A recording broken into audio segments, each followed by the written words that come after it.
People think we came out on top because, we got busted out of Twitter jail. Elon took the platform over and set us free. He sent me the coolest text message I've ever received. It said, "Do you want the Babylon Bee restored? There will be no censorship of humor." That was pretty amazing. That was day one as CEO. He sent me that message. But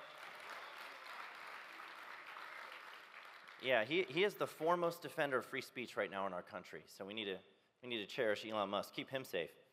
But now we owe the world's richest man $44 billion. That could take a while to pay back. It might even take us longer than it took that Secret Service agent to holster a sidearm.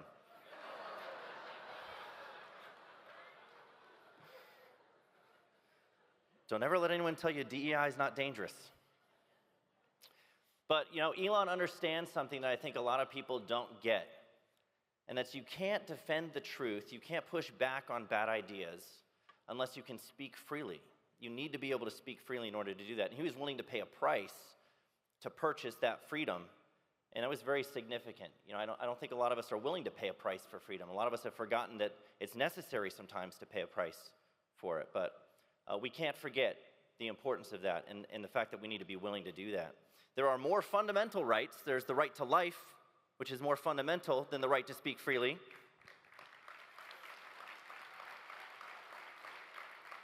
But you can't defend life if you can't speak freely. So that's a fight that needs to be fought and won. The Babylon Bee our story is really crazy. We never expected to get caught up in this whole thing with censorship and deplatforming and engaged in the culture war at the level that we are, because we started this site in 2016, 8 years ago. Some would say we're old enough for puberty blockers now at 8 years old. 8 years ago, just making jokes on the internet. We thought we were allowed to do that. This is America, right? You should be able to just make jokes on the internet. But no, they wanted us to stop, and they threw a bunch of roadblocks in our way to try to prevent us from speaking the truth to a post-truth culture through humor. One of the ways they tried to do that was with fact-checking. The first fact-check that really hit the Bee hard because we got threatened with demonetization and deplatforming from Facebook for it. It's the most ridiculous joke. We did a joke about how CNN had purchased an industrial-sized washing machine to spin the news in before publishing it. Which is so stupid. It's not even really that funny. It's funny that it got fact-checked. It's false. There were a bunch of others too. The Ninth Circuit Court overturns death of Ruth Bader Ginsburg. That was rated false by USA Today. But they have made our job very difficult. And one of the ways is that Matt Walsh was saying in that clip at the beginning, we have to stay ahead of the curve on this stuff. That's the challenge. We'll make these jokes and they end up coming true. We have 100 jokes, more than 100. I think it's like 109 now, jokes that we've told that have come true. Fulfilled prophecies from the Babylon Bee. It's funny, but it's also kind of scary. Satire should stay satire, but it hasn't. And that's part of the reason why there's this culture war that we need to be willing to engage in, is because the world has gone mad. The world is going insane. The biggest stand that we took in opposition to the effort to silence us, though, was our refusal to delete the tweet that ended up putting us in Twitter jail. If you guys don't remember that story, what happened was USA Today had named Rachel Levine their pick for Woman of the Year. And we were looking at that headline and we were thinking, how in the world do you satirize this? Because this feels like it's straight out of a South Park episode. You got it's a picture of a man in a wig, and we're saying this is Woman of the Year. Are any of the women in this room offended by that? Well, we decided we were just going to make Rachel Levine our pick for Man of the Year and see what they did with that. And we did. We published that joke, and of course, the trans activists got a hold of it, mass reported it, and we ended up getting locked out of our account. They said, if you delete this tweet, you can get your account back, and we refused to do that on principle. We said we're willing to give up. We're willing to give up our Twitter account if it means that we have to stop telling jokes, especially jokes that carry truth that important to tell. It's a really important thing. So we said, no, we're not going to delete it. It's funny, I'd actually talked about this to a Turning Point audience a couple of years before this even happened. I said, the greatest accomplishment on Twitter is not going viral or getting verified or getting 1 million followers. It's getting banned for saying something true. That's the greatest accomplishment on Twitter. So, I think one of the key takeaways from the effort to silence our voice, though, is just the fact that it's backfired tremendously. We had 1.4 million followers when that happened. We have 3.8 million today. So they do take encouragement from that. They do amplify your voice when they try to suppress it. They amplify your voice when they try to suppress it. So we've benefited from that greatly. And now we have, Joe Rogan saying we're the funniest parody site out there. Tucker Carlson said we were the funniest website on the internet. Here's an important question that I am asked sometimes, and I think the answer to it is instructive. Why has the Babylon Bee been so successful, and why has it been so impactful? And I think there's a number of different ways to answer that question. I think we have a very talented team, obviously. And we filled a void. There was nobody really doing comedy from a Christian conservative perspective. The left dominates all the cultural and institutional power, including the media and entertainment stuff and the comedy stuff. So there was a huge void that needed to be filled there, and we filled it. That's part of it. But I think the really important thing, the main reason that we've been so impactful is this, and it's crucial. I think that we're not just a Christian alternative to something the secular progressives have always done better. We're a good alternative that happens to be run by Christians.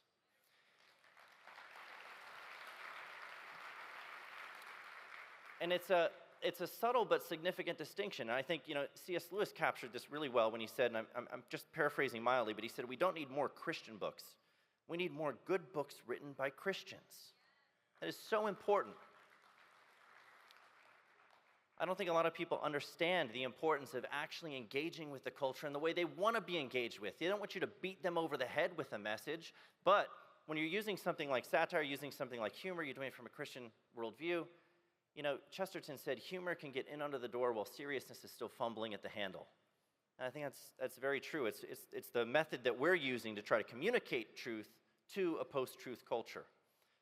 But it is very much the case that the culture war that's currently happening, where you have all of these bad ideas out there that are now being implemented into policy and codified into law, there is an all-out war on reality, reason, truth, life, and we need to be able to meet that fight. We have to be able to meet the enemy on their own ground and counter it with our own attacks. And we've lost a lot of ground in that war because we haven't been confrontational enough, and also because we've taken some of these bad ideas too seriously. I think it's a sane society that laughs at absurdity, right? We should find absurd things hysterical. The headline that showed, Rachel Levine is our Woman of the Year, that was funny. That was funnier than our joke. And we need to be willing to laugh at these things. If we take them seriously, bad ideas taken seriously have catastrophic consequences. And so we have to be willing to do everything that we can to undermine them. And one of the ways that we can undermine them is to mock them, ridicule them, tear them down. Ridicule is a supplement to refutation, which is also necessary. It was Lewis who said that good philosophy must exist if for no other reason than because bad philosophy needs to be answered. And that's exactly why satire is important. It ridicules bad ideas. We have to tear them down before they're taken seriously. And I do know that everybody in this room feels this. You feel that all of the everything is stacked against us. We're as disadvantaged as we can be because the secular, progressive, woke left holds all the cultural and institutional power. And that's true. It's very true that they do. But they don't have reality in their corner. They don't have the truth to stand on. And that's a significant thing. I think a great way of illustrating and looking at how we actually win when we engage is if you look at when Charlie Kirk goes one-on-one with people, or Matt Walsh, when people step up to the mic and ask him questions. It seems like they have the upper hand in those. It seems like they have an unfair advantage. And the unfair advantage is they're defending the truth. They're defending reality. It's not just that they're intelligent, and they are intelligent, but they're defending something that you can't break through. And so it's like setting up a brick wall and inviting somebody to walk through it. If anyone's stupid enough to try, they're going to walk away wounded and embarrassed. But that's the position that we're in. We can't think of this as just they hold all the power, so we're going to lose. No, we have the truth on our side. We have God on our side.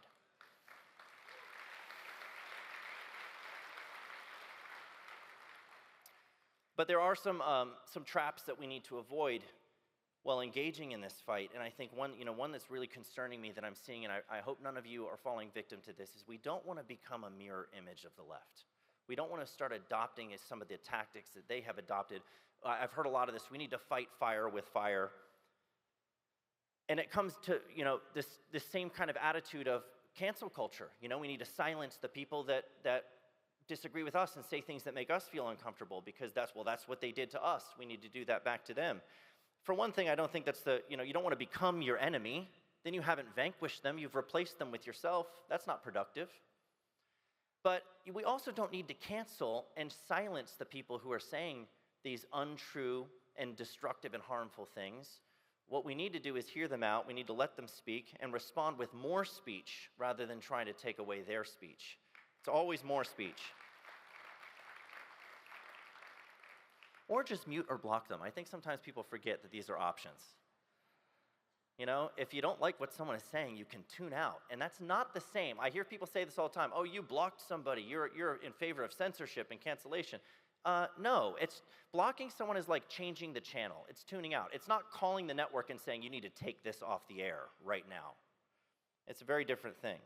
So use the tools at your disposal if there's speech that you don't like. But better yet, respond with ridicule or refutation, one of those two. Another mistake that I see people making that I think we need to avoid is this idea that we should be leading with compromise instead of conviction. Who's ever been inspired by a desire to compromise? Courage is inspiring. Conviction is inspiring. We need Christian leaders who aren't saying, give me power and then I'll be principled. You start with principles. We need Christian leadership who's willing to do that, who's unafraid, especially on this issue of life. You can't, this is a lie that they will say, you'll hear this lie very often, that you're too pro-life. You can't be too pro-life.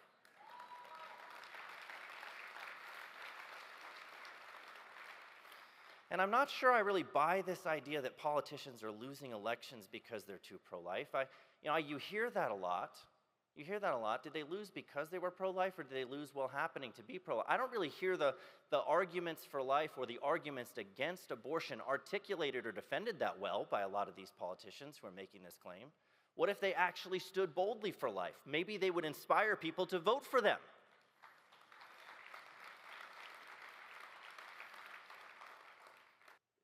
Even if it were the case that it's likely that you'll lose an election by adopting a pro-life position, well, then what does that mean that we need to do? It means that the culture should change, not the conviction, right? The conviction shouldn't change. That's not the thing that we should waver on. Being pro-abortion should be as politically toxic as being pro-slavery. It really should be. It should be as... I remember when Kristi Noem wrote in her book about how she put down her dog like 20 years ago, and everybody from left and right was coming down on her for that. It should be as toxic as that. We should care about babies as much as puppies at least, right?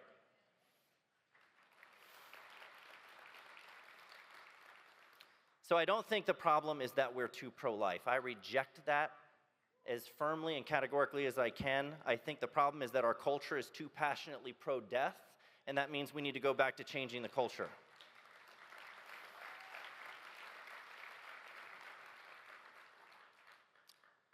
Another pitfall to avoid falling into is this, engaging for the wrong reasons. You don't want to become the caricature that they've set up.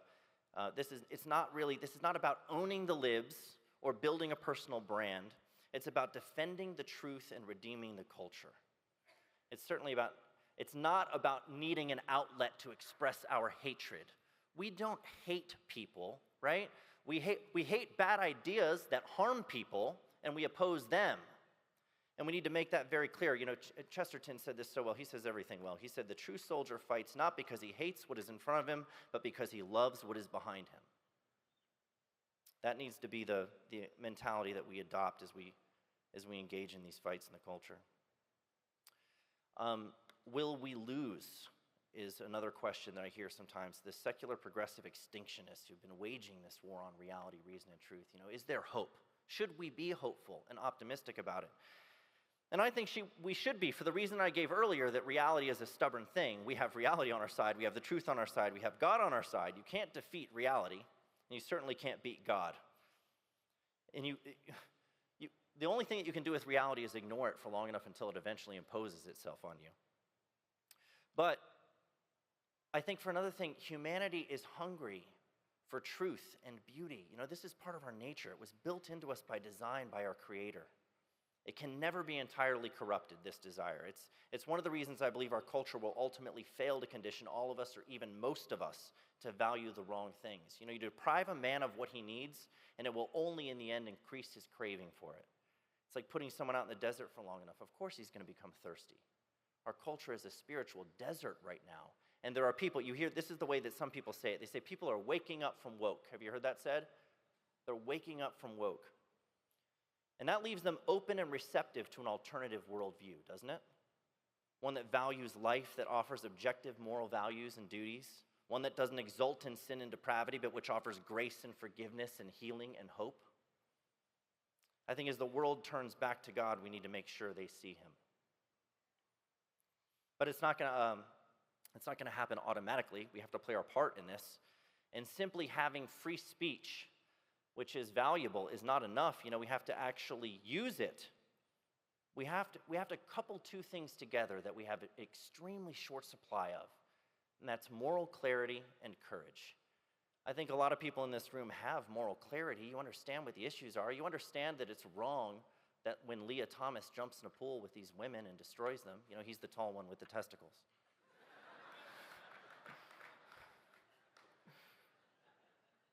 We all recognize that that's wrong, but what are we going to do about it? What is the answer? What is the solution? Are we going to sit there and just watch it happen?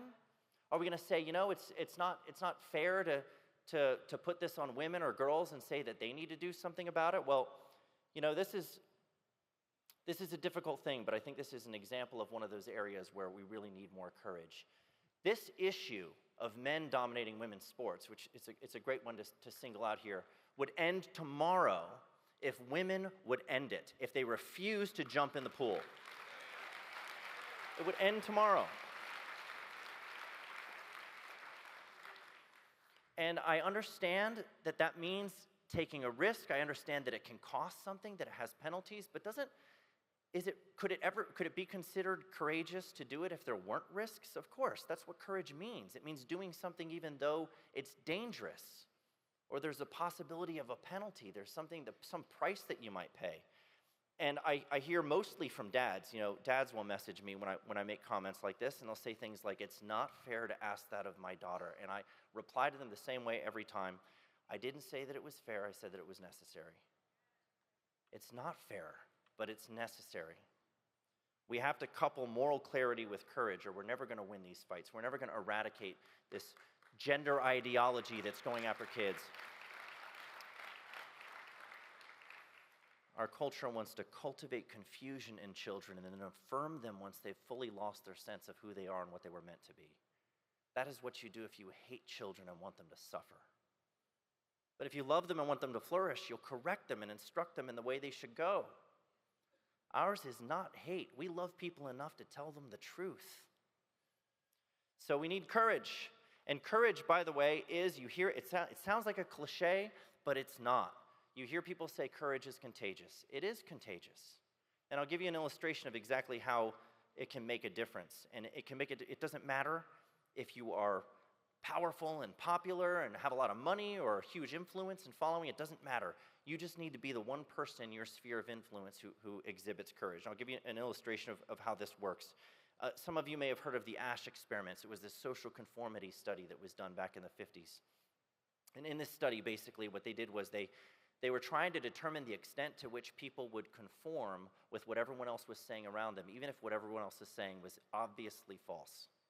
And so what they did to set up this experiment was they gave everybody at these tables cards that had different length lines on them, and then they gave them a reference card that they would hold in the other hand that had a line that matched one of those lines. So you had like 3 lines, a long one, a middle one, and then a shorter one, and then a reference card with a matching line. And everyone was supposed to go around the table and say which line matched. And everyone was instructed to give the wrong answer, except the subject of the study. Then they would wait and see what they did. And so it would go wrong answer, wrong answer, wrong answer, get all the way around to the subject of the study. And a significant percentage of the time, the person who is the subject of the study, they were probably questioning their own sanity. They're looking at this, they're like, it's obviously A. Why did everybody say B? But I don't want to be an outlier. I don't want to look like I'm different. I don't want to, maybe they're right. Maybe they're right. I'm going to go with A because that's what everyone else said. A significant percentage of the time, the subject of the study went along with what everyone else was saying, even though they saw with their own eyes that it wasn't true. Is that not happening in our culture right now? That is exactly what's happening in our culture right now. So then, listen to this. They changed up the study a little bit to see what would happen if they introduced a new variable. And what they did was they had one person at the table give the correct answer. So it was wrong answer, wrong answer, wrong answer, right answer, wrong answer, wrong answer, wrong answer. You know, the conformity rate dropped to under 5%. People were willing to say what was true because they saw that someone else saw what was true. And it was like it gave them permission to agree with it. And that is a powerful thing. You know, in that study, there was no penalty for breaking from everyone else other than you would just look like an outlier. That's it. In our culture, there are penalties. They try to silence your voice. They try to get you to lose your job. There are a lot of prices that will be paid if you don't go along with the prevailing narrative and what they're trying to get you to adopt and believe. But if you can stand up and say, if you're willing to say what's true, if you're willing to say, no, 2 and 2 don't equal 5, they equal 4, no, men can't get pregnant, no, you can't be a girl trapped in a boy's body, and it's not right to mutilate and sterilize children, or put on drag shows for kids during reading time as if that doesn't just distract from the story. Why would we do that? If you're willing to stand up and say what's true, you will embolden others to do it as well. So I hope that that's something you remember. Thank you.